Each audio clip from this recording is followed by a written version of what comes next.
r/ask Reddit. What's the worst house guest experience you've had? My aunt came to visit for what was supposed to be a week or two and didn't leave for almost a year when I was a kid. She redecorated my room and even put up pictures of herself. Now the running joke in my family is to randomly leave pictures of yourself around the house when we visit people. Mayo, that's so funny. Reminds me of a guy I used to work with who used to take pictures of himself and his family to IKEA. Over a long while he put them in the frames in all the displays. Nearly pissed myself when I went one day and spotted a pic of him on a beach somewhere in a bedroom display. That is hysterical. It reminds me of instant ancestors. Many years ago, my mother and I ran across a bunch of old framed photos at a thrift store. My mother bought the whole box. We hung a few of them up in the house with the old photos still in them. We call them our instant ancestors. He cranked my dad's speakers up to the max and blew them. They were from the 70s, so impossible to replace or repair. Then he clogged our toilet, grabbed a bunch of grandma's quilts to sop up the water. He then tried to stop the water by violently shacking the tank, cracking the bowl and dislodging it from its base. In a panic he tried to bolt from the house. His wet feet slipped on the wood floor and he crashed into a wall, leaving a nice body-sized impression. That's how my brother's friends was barred from the house. How old was this guy? How do people like this even survive in the world? He was 13 at the time. My uncle and his wife came to stay for a while. They got my room and I slept on the couch for a few months. No big deal when you're a kid, I guess. What actually ticked me off is that when they finally left we found out that they'd seriously messed up my room. Everything reeked of cigarettes. There were ground up peanut shells in the carpet, cigarette burns on my mattress, etc. And we couldn't figure out why the room smelled like death until we lifted up the bed and found mummified cat shit stuck up in the shag carpeting. They either had such bad hygiene that they didn't notice the smell or they knew and they just didn't care. Edit. To everyone asking how we didn't notice the cigarette smell, my guess is that they only smoked in the room during the day when everyone was out. Probably smoked out the window. My parents weren't smokers. We just figured the smell was coming from their bodies, which we couldn't do anything about. Plot twist. They were on meth. No way this happens unless hard drugs are involved. Or Mayo. Housemate had people come over, order a pizza, decide they didn't want it and refuse to answer the door so they didn't have to pay, at 4 AM. Pizza guy could hear them through the door so kept knocking louder and louder. I eventually went to the door and opened it, then explained to the pizza guy what was going on, so that they didn't blacklist the property, and forced them to pay. As they were packing to leave the next day I noticed them trying to take some of my extra PS4 controllers by sneaking them into their bag. I'm normally an introvert, but already being cranky from no sleep I lost my shit at that point. Called them a disgusting thief and told them to gtfo. Controllers are expensive, duck those hoes. You'll duck those hoes even if they weren't expensive though. Come in my house and steal shit for. That would be the girl visiting my sister-in-law who decided it would be funny to repeatedly prank call 911. I got a very angry call from the local police station saying we either stopped or they'd be sending a squad car over. Apologized profusely to the officer and thanked him for calling us first. She was not invited back to her house. She was 17 and definitely old enough to know better. Isn't abuse of 911 an actual crime? In Florida the first false alarm call is not, but usually the second time is an explanation saying that they will get charged if this continues. Unless it was explained the first time, anything after you will probably get charged. My ex-wife's friend had her car break down, and our apartment was right on a bus route to her job. She was supposed to stay over for a week while she got her car fixed. After 2 months and a lot of warning, we packed her bags for her and put them by the door. How long did she crash on the porch? About 3 seconds. Then the car went through the porch into the kitchen. My dad owned a business his whole life and was in the process of hiring new installers. One applicant came in from out of town and my dad, being the kind man he was, offered for him to stay in our home. When the morning came the man went to take a shower. My parents heard the water turn on and it stayed on for a really long time. After an hour and a half of running water, my mom made my dad go check on him. My dad went upstairs, picked the lock on the bathroom door, and found blood and a limp body on the floor next to the running shower. The man had overdosed, lost consciousness, hit his head on the shower side, and died. He was dead. Right there on the bathroom floor that I used for 10 years. One thing is for sure, he won't be coming back to our house again. This one caught me off guard, lol. Yep, everything else in the thread was people being a-holes, and suddenly we get a death. Wife's cousin stayed a couple days with us. After he left, I discovered he purchased about $60 worth of porn on Directv. Who are these monsters who pay for porn, especially on TV, let alone someone's other than theirs, just jerking it in the living room in the afternoon while everyone pretends the world isn't burning down around them. He crashed on our couch and this was overnight. Instead of asking where the toilet paper is, they let their kid wipe his ass with our guest towels. Was there extra toilet paper in the bathroom? Or were they too lazy to look? They were overnight guests. There were definitely more rolls. They just didn't look around. My old roommate told me she had a friend who had fallen on rough times and needed a spot to crash for a while. No worries, I told her. Oh, big worries. He was a professional beatboxer, but more than that he was a professional smoker. Like, I'm fine with weed generally, but this dude was on 12-15 blunts a day, and would roll one as soon as he rolled his tighty whitey clad ass off of our couch. So for like 4 months, as soon as I woke up, it was nothing but clouds of white owl and brrrrmmchkchk frakafrakach kabrim. He didn't fall on rough times. He was a rough time. brrrrmmchkchk frakafrakach kabrim. I've never seen beatboxing spelled out before and I never want to again. This is the pinnacle.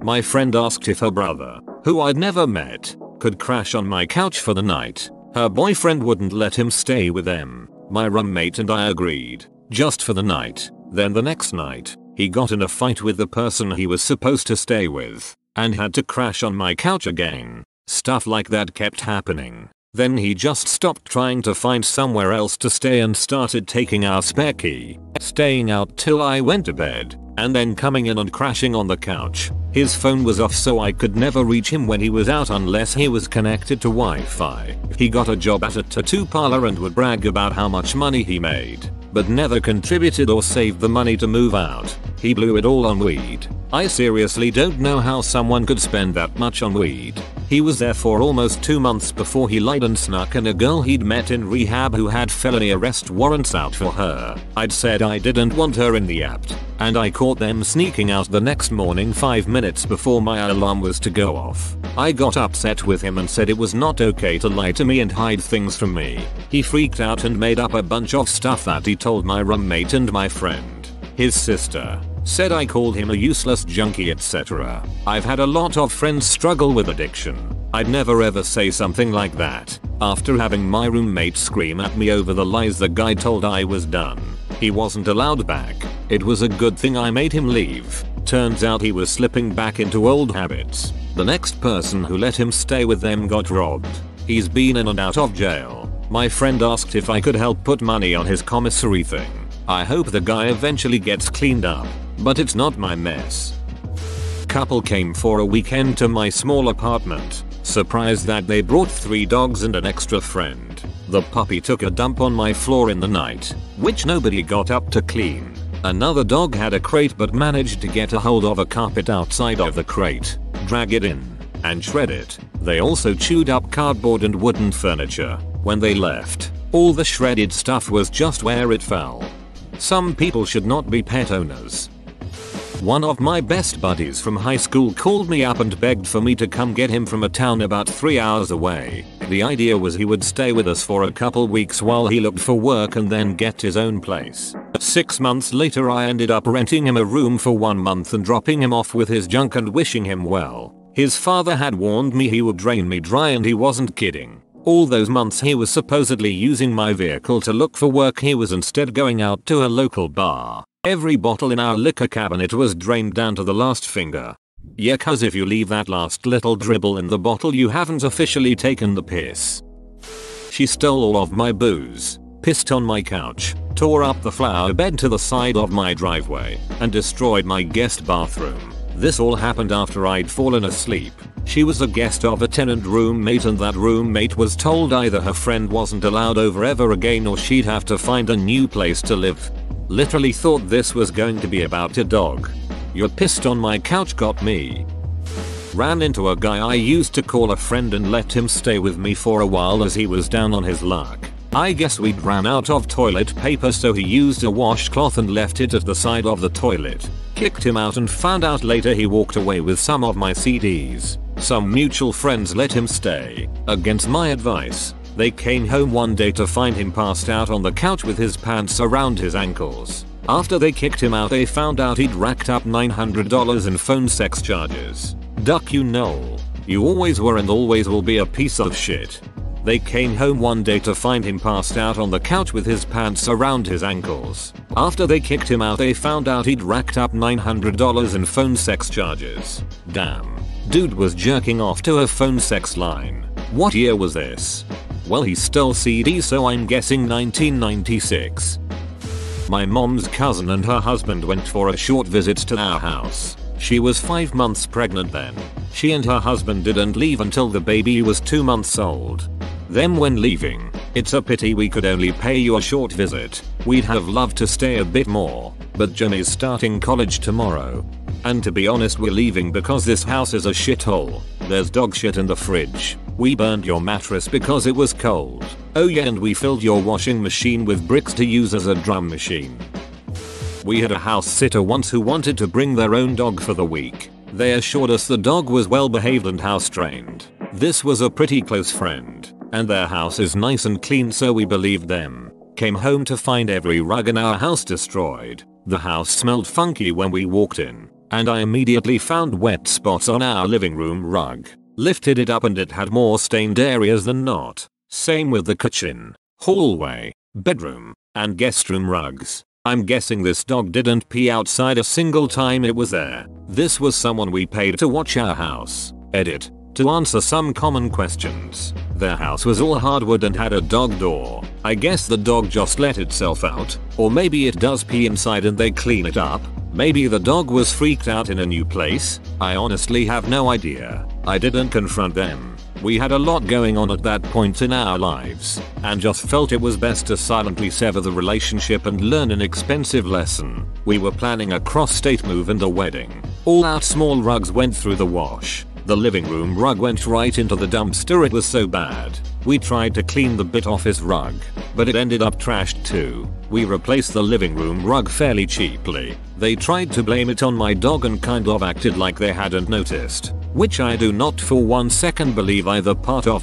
My dog has had 2 accidents since we got her 6 years ago. Once the first day, and once when she was recovering from anesthesia. She has a bladder of steel and weighs 15 pounds. This other dog was a solidly 75-pound lab mix. Based on the sizes of the stains, it was not the 15-pounder. Weirdly, there was no evidence of poop in the house, so I really don't know what was going on. No, it does not appear that they made any attempt to clean up the mess. The rug downstairs was literally dripping wet. We paid via Venmo before we got home. Yes, I'm a spineless wimp. No major justice boner to be found here. They assured us the dog was well behaved and house trained, which they apparently thought meant trained to pee in the house. I once dog sat for a friend and that is exactly how I describe that dog. We knew this dog was terrible at asking to go out and regularly peed on their carpet, so we had a schedule. We let her out with our dog every 4 hours except at night when both dogs slept downstairs, which was all hard floors. For 8 hours, we used a toddler gate thing to block off access to the stairs and took up the rugs so there was only couches and dog beds down there. This worked for 3 straight days with no accidents until the last morning I woke up to find that this dog had broken down the gate and took the largest shit and piss I'd ever seen. I swear to God she had been saving it up. She was a little smaller than my dog and I'd never seen him lay a pile of logs like that. It's like she had been inadvertently trained to go on the carpet, so by taking her outside we were going against what she'd been trained to do. She just wanted to give us one final parting gift. God, I was so pissed. Edit to add, these were large dogs. Mine was 90 pounds and the friend's dog was around 75 pounds. It was a lot of poop. My parents came over and started snooping through my closet while I was making tea. They found some sex toys and proceeded to get mad at me for having them in my own house, in my own bedroom. They wouldn't have found them if they would have behaved like normal people. Duck, not to mention it's your ducking house. If you want to leave dildos on your coffee table in the living room, that is your prerogative. Right, I might actually do that next time they come over. My dad's friend pissed in the corner of the guest room and asked for money from everyone who happened to walk by him. In that order? No, simultaneously and with direct eye contact the entire time. I was on my honeymoon with my husband and we let his dad stay at our house, but said he had to be out by the time we got back. We let him know when we were on our way home and expected him to be gone. We get back. He was gone but had not gotten his stuff out of the house. On top of that, he trashed the place like a group of teenagers. Empty pizza boxes and trash laying around. He came back and stayed around for a bit and asked me if I was mad at him. Like, of course I'm mad. What do you expect? Bye. Are you mad at me? I assume you mean to apologize for your behavior. So how about we try that again? My brother-in-law stayed at our house while we were on our honeymoon. He had a girl over that he just met and they had sex in our bed and didn't change the sheets. They drank all of the alcohol in the house, including a special bottle of champagne that had been a wedding gift. I'm sorry about your Phil. What are some people thinking?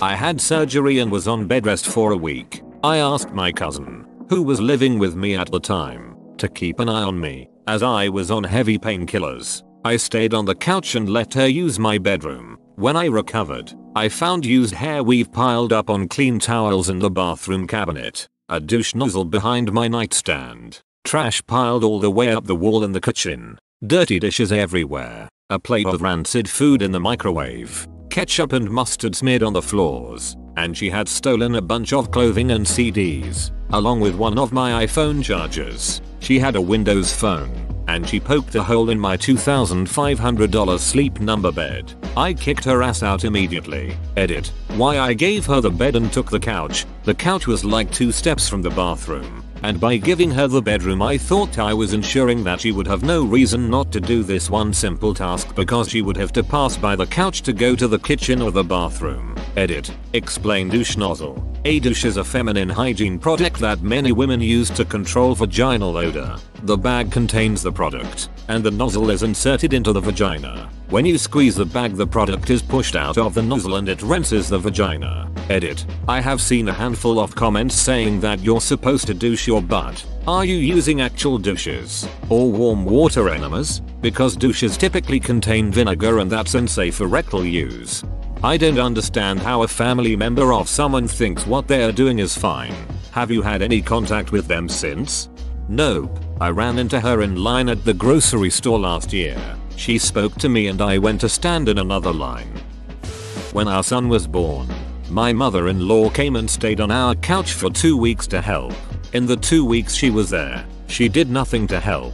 Dishes, laundry, feedings, nothing. And our poor son had real trouble feeding those first few months. We couldn't get him to eat well, and it didn't help that my mill was there the whole time, staring at us while the baby didn't eat. After 2 weeks, my father-in-law was going to join us, so my mill baked a pie for him. That's why I always said that if we had another one, I'd be on the doorstep with a shotgun until the baby was 6 months old. Edit. As this has blown up some, I'll add a few things. When my mill saw my wife for the first time after the baby, he said, "Whoa, it looks like there's another baby in there." Also, my Phil wasn't there to meet his first grandchild because he had a prior commitment. It was a Vietnam veterans reunion. I wasn't bothered that he wanted to go to that, because I know how important that group is to vets. But this is your only daughter and your first grandchild and you can't skip it 1 year? But then again, if he'd been as helpful as his wife was,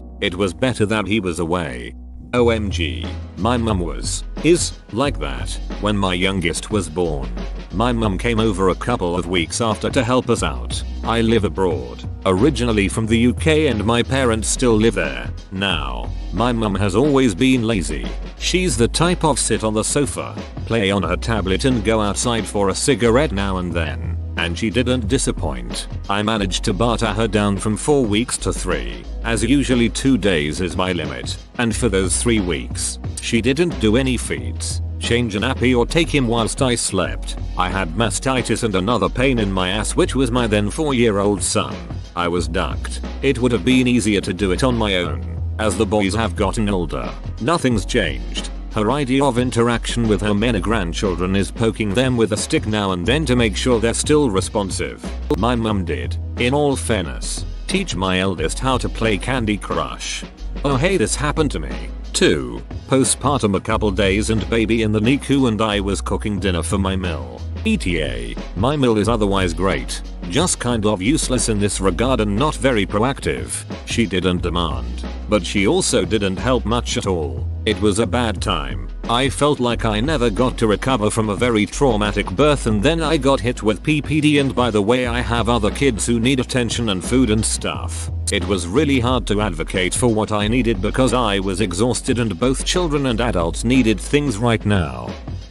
Never even got to spend any time in this apartment. I agreed to rent an apartment with my younger sister on her road to recovery from drug use, and we'd all thought she was doing well. I paid for the first month's rent and deposit, which is standard. She moved in a week early because I was working night shift and the whole process started on a Monday. That weekend I got to move in. I found out my debit card was locked out because she stole it and attempted to withdraw money too many times. It didn't get any better after that. Sadly, was not expecting that reaction. For all who are curious, yeah, shit got worse and I've further distanced myself from that sibling, especially seeing her OD and nearly die and treat us like shit for calling medics. And no, I'm not going to give a lot of little detail here because she is still my little sister. So even inventing here and never wanting to deal with her bullshit again, I'm not going to do that.